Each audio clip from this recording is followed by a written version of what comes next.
podcast. We host an ongoing conversation around what goes into intentionally creating positive generational change through our own families. Because the thing is, we will leave a legacy one way or another. Every decision we make becomes the story that we tell. Our story becomes our legacy, and we only have one shot to tell a story worth being told. Thank you so much for listening.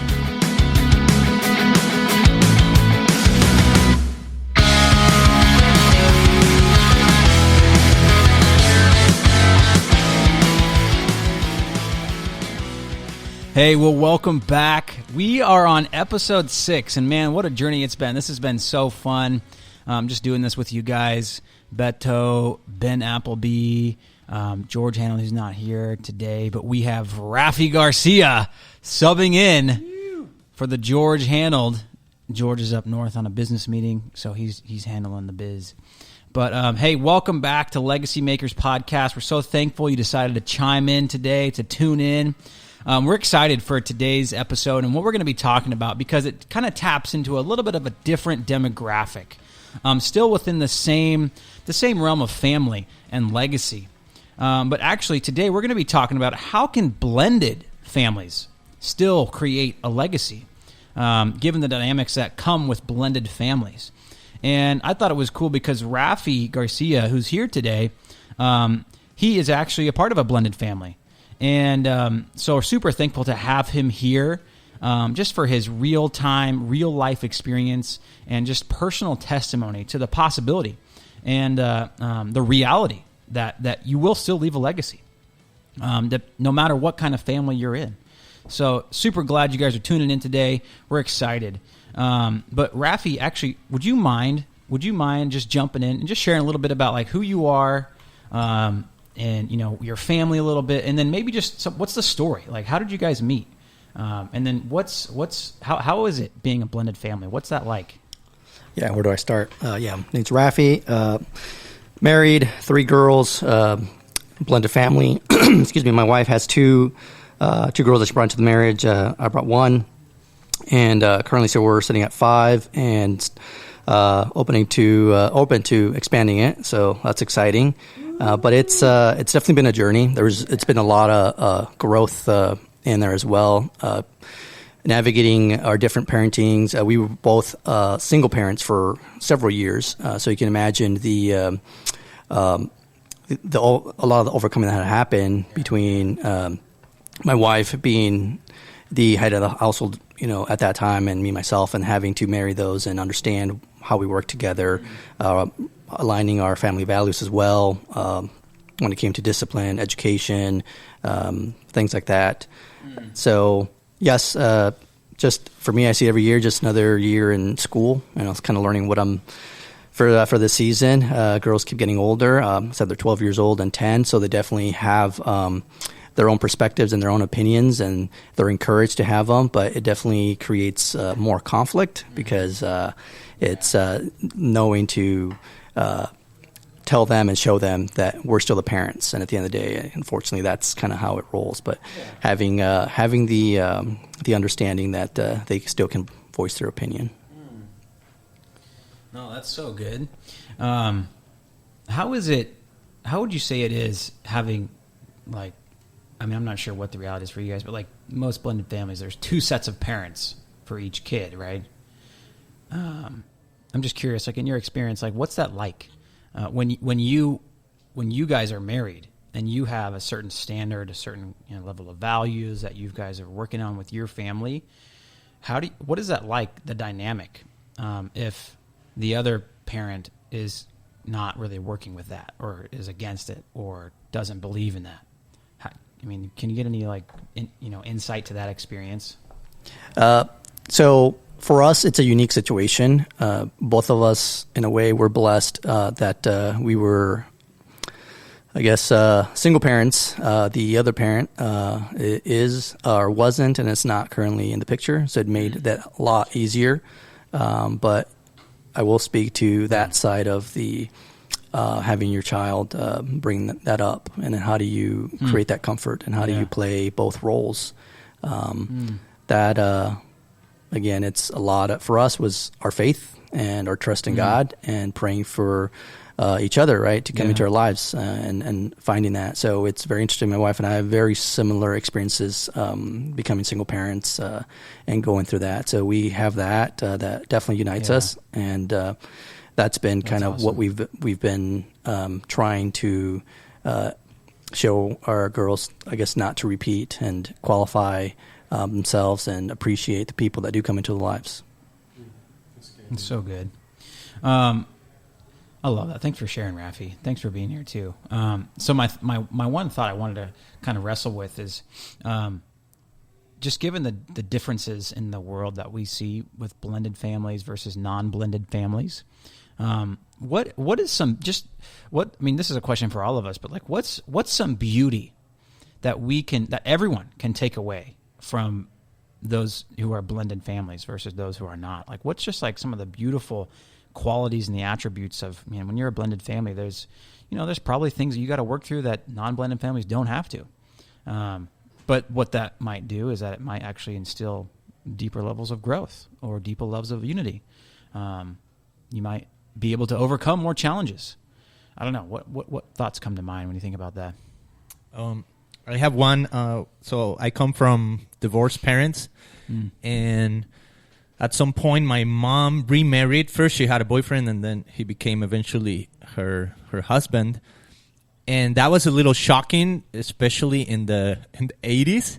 Well, I don't know if that happened before, but anyways, I was born in 1981, and as I was experiencing this, it was for sure not the commonality, right, that your parents are divorced. Even though I feel like families have struggled with all kinds of brokenness throughout the eras. Yeah. But one thing I would say is that, yes, it was hard to get adjusted to this new man. And, well, I'll tell you a little experience that we had with him. I mean, we had a whole history of getting to know him, right? But at the very end of his rope, and this is so interesting because, my mom ended up divorcing again from him. They were living here in the United States. He had a history of, maybe like a little bit of alcohol abuse and other things. Yeah. But anyways, he ended up moving back to Mexico on his own. And then when he's on his deathbed, I remember, from stories that I heard that this was like a Catholic hospital, and they wanted to bring a priest because he was on the last breath, pretty much. And as they're doing that, he said, "I don't want a priest. I want a pastor because I'm a believer. I'm a Christian." Oh. And to me, to hear that story and having been getting to know him for many years, like 20 years or so since I was a teenage boy, it just brought me almost like a little bit of sense of like regret where like, man, I should have treated him better throughout my life. I've always had a little bit of resentment, like, oh, you're not I still had a dad, right? But you're kind of like taking the space that my dad should have, at least in the relationship with my mom, right? But then as I heard that story, I felt a little bit of like, wow, how cool is that he almost honored his faith at the end to say, I want a pastor to be here because that's who I believe in, right? I believe in Jesus. And it just brought me like, would it have been a different story if I would have embraced him a little better as we were growing up, right? So I don't know. It's just something maybe I'll take to my grave. But I feel like maybe that's a little bit of advice that whatever circumstance you're in, maybe your attitude can make things better if if you just see people in a different light, right? Or you see people with the hope of who they can become, even if it's going to take him a whole lifetime. Yeah. Right? No, absolutely. That's so good. So going back to what you shared about the your family history, same thing with me. I have half siblings, both parents' dad's side, mom's side. The interesting thing that from mom's side is she made us feel we were all brothers and sisters. There wasn't this separation, right? Which is what what my wife and I are doing here. Wow. And it's funny because you go back one generation before, and my grandparents, I mean, they married 50 plus years, and so it just kind of, one generation down, disconnect there, and then myself. But going back to what my wife and I are trying to do, we're trying to kind of learn and see the bits and pieces of our history and where we want to kind of change that and be intentional. The other one is my wife. She brought this up, actually. She's Jesus, and again, we have a pastor here, so hopefully he can chime in. He was in a blended family too. So how does that come into play, and how can you model that, and how can you use that? And I was like, man, she's so sometimes she just drops these, and I'm like, yeah, boom. I love that. I love it. It's true. It's true. Yeah. Blended family. Yeah, man. 2 dads. Yeah, that's now we're crossing into a territory that I think, Ben, you and I can somewhat relate to, which is having foster adopt kids in our home. And because then at the very least Jesus was fostered to adopted, or whatever. And then he ends up adopting all of us. No, sorry, okay, I'm not going to go too far down that theological rabbit trail. But anyways, yeah, man. What is Jesus' posture, He's constantly like, we have that one catalog. I can't remember which gospel it is, but only one of the gospels catalogs Jesus as an 11 or 12-year-old getting lost in the temple, right? And then his parents find him. Mary's like, yeah, you freaked us out. And he's like, what, didn't you know I must be in my Father's house? Yeah. So that's weird. I don't know how that fits into this part of the story either, but I will say this, and this is the only thing I can contribute, and I really have grace, and I'm more of a listener in this episode for you guys who did come from, you're either currently in blended families or have experience with that with your generations. But I will say this, having foster adopt kids in our house, it does broaden our circle of influence, if you want to call it that. It broadens our family that are, biologically tied to our kids. And even if we see them more sparingly, and even if, because all of our kids are legally adopted, we're not co-parenting with them. At the same time, it does broaden our sphere of care, of love. When we were kind of right in the middle of this foster care and adoption journey, we sat with a therapist who deals with blended families explicitly and particularly, and she's really a master at this. And she said something that changed our whole worldview when it came to foster care and adoption. She said, love will never hurt. That, in other words, additional inputs of love and safety and attachment and care will never be a negative. Oh, wow. And so that, of course, assumes that these blended families, and maybe that you're thinking about, you're not foster adopt, but you're gone through a messy divorce or in the middle of a divorce or post-divorce and trying to make it work. And you're thinking, this is maybe more for you, but and it's harder because you're working most of your time on boundaries and common vision. And that's what Legacymakers is all about. How do we have a common vision for raising these kids? And you keep on sabotaging it. Why can't you get on our same page? That from the, I know a handful, but 2 families that are really close to me that deal with this every single week. And I just see their struggle, and it's really hard. I think that applies to what you were saying earlier, Ben, that level of hardship, that dynamic will grow hopefully a grit spirit in them, a toughness in them. It'll help them relate to, I mean, if it's true that half marriages end in divorce in America, in this country, it'll let them be relatable for that kind of ministry. Maybe they had a pursuit of health to overcome those tough family dynamics, and now they can relate or serve or minister to someone else who's experienced that. But back to the point, if these blended parents and family members can be an input or a source of love or attachment or care for your kid, even a little bit, that's a good thing. And so we try and focus on that in the foster adoption space. It's a little different. Maybe it goes hand in hand with blended families and foster adopt families. There was this, I don't know, I forget who said it, but when you adopt a kid, you adopt the whole family. And maybe that's true. Maybe it could be true for blended families, maybe not. But in agreement with what Ben said, when your sphere of influence within your family is expanded, whether it's because of a blended family or adoption, then the potential for in my perspective is just the Christ-centered impact is expanded and influence is increased. And I think it's a beautiful picture. of what God has done with us, and the opportunity that is being presented to those who are blended families and those who are adopting and whatnot, but the opportunity to adopt whole families into the family of Christ, if you will. And it's such a beautiful, beautiful image, and such a beautiful opportunity. And I think that there's so many things that can be learned in those situations that wouldn't be learned otherwise, that maybe we can take away. And I would, I guess to tag onto that thought too, is like, can the same principles or the tactics, I would say, apply that are applied to non-blended families who are building a legacy?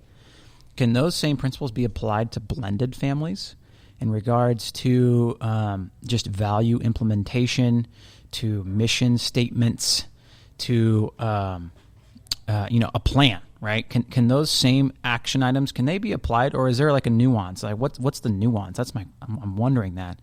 And maybe it goes back. Maybe it's vice versa too. Can the things that blended families are doing be applied to increase the impact of non-blended families? Yeah. That's so awesome. That's where my mind kept creeping, and I'm so glad you go there. And this would be my kind of final punctuation statement on this topic today. But that's the hope. And I love that we're, at least for me, winding down towards the answers in a hopeful sense, because that's exactly what I thought. Think about why a lot of those blended families became what they were, or divorce became what they were, because they didn't have a plan. Yeah, they floundered and fought in the pool of disunity and chaos and disorder and complexity. That is just life. It's not like it's their fault. It's complexity is hard, and life is hard, and work is hard, and family life balance is impossible. So I get all that, but they floundered there so long until it just broke them. And then they just tapped out and said, I don't want to do this anymore. And maybe I can find a better way. If you think about that, if you think about a divorce and a blended family as a breakdown of plan or a lack of intentionality, now bridge that to now you're living after the divorce. Great. So what? You still have to live with this reality. Yeah. You said no to one level of hard for a different variety of hard. But there's hope. What if you discover Legacymakers, for example? It's not just all about Legacymakers, I get that, but this idea of plan for your family and your new family now that you're in. And you get on the same page, and you start to craft a strategy and a plan, and you get intentional with your family. And then you say, you know what? Let's at least try to include the other couple from across the barrier and include them on this new plan, and even give them some buy-in and give them some creative input and all of that. Like that, I mean, they could always, maybe they're too difficult. Maybe they're too broken. Maybe they'll reject it. They reserve the right to reject it. But I think that's such a hopeful idea to say, it's not too late. Let's hold out hope. That now we have a plan, and the plan could be actually the solution that brings everyone together. Yeah, I love that. I'm totally with you on that one. Love to see that happen.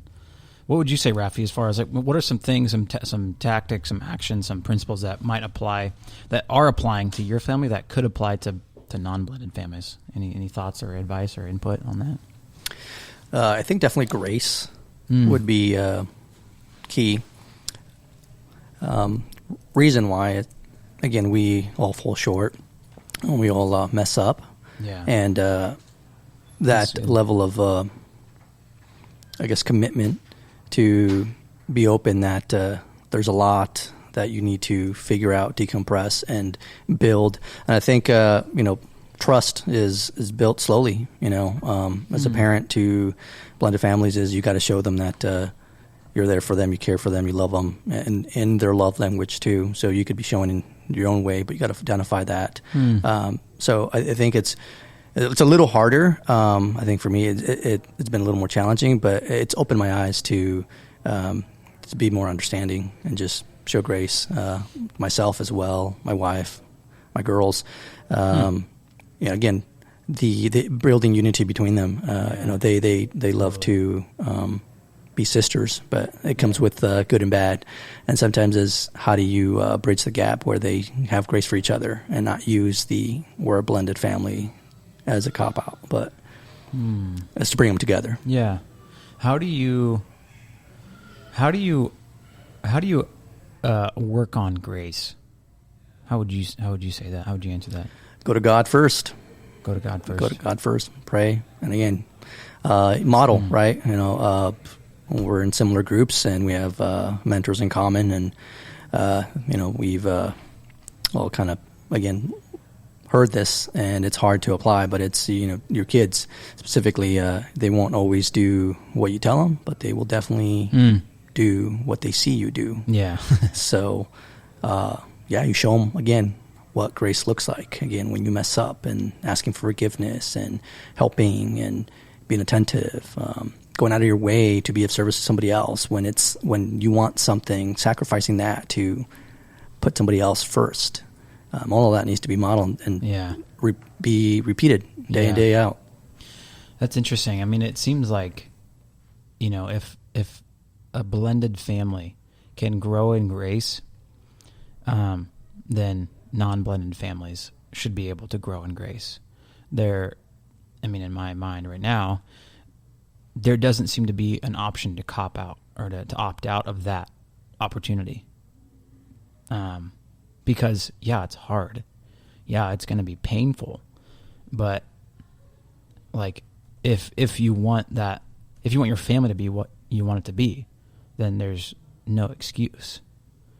I don't know. That's just a thought that was coming to mind. What else? What else would you guys say? Just really quick before we finish up on this one.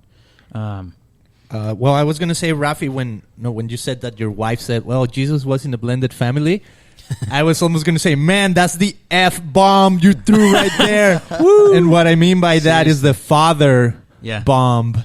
And actually, it just brought me right away to Romans chapter 8:15, where it's Paul talking to the Roman church, right? But he says, the spirit you received does not make you slaves so that you live in fear again. Rather, the spirit you received brought about your adoption to sonship. I love that. The spirit you received brought about your adoption to sonship.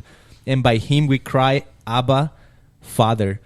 So it's I love the concept, or it's not even a concept. It's the idea of adoption. It's totally the kingdom of God, right? When I think of adoption, it's an idea that comes from the heart of the Father that adopts kids into sonship. And I feel like just as humans, right, we are called into that because it, like Ben was saying, it just gives us hope.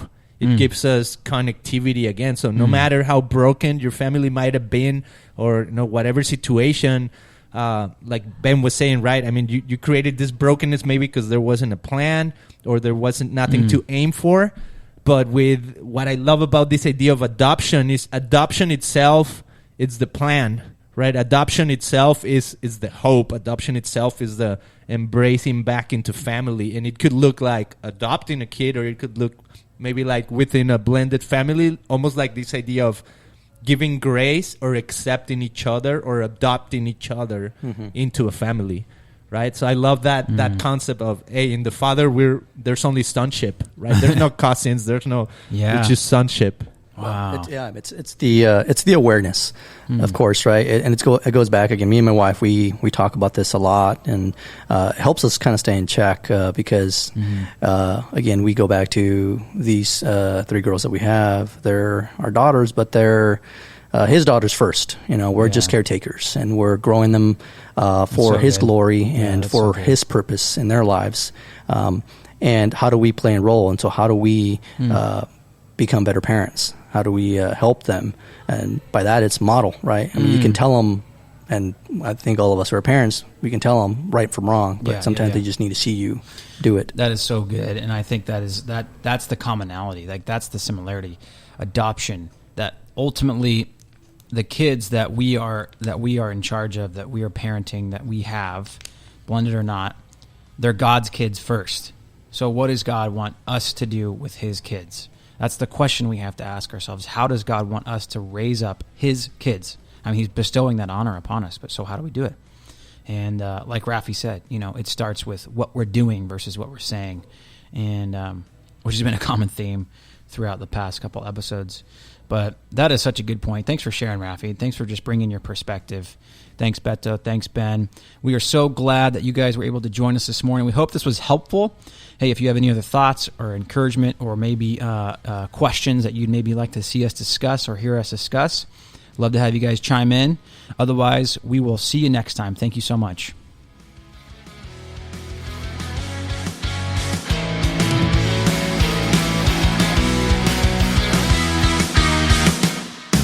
Hey, this is Ben with Legacymakers, and we are so thankful for you.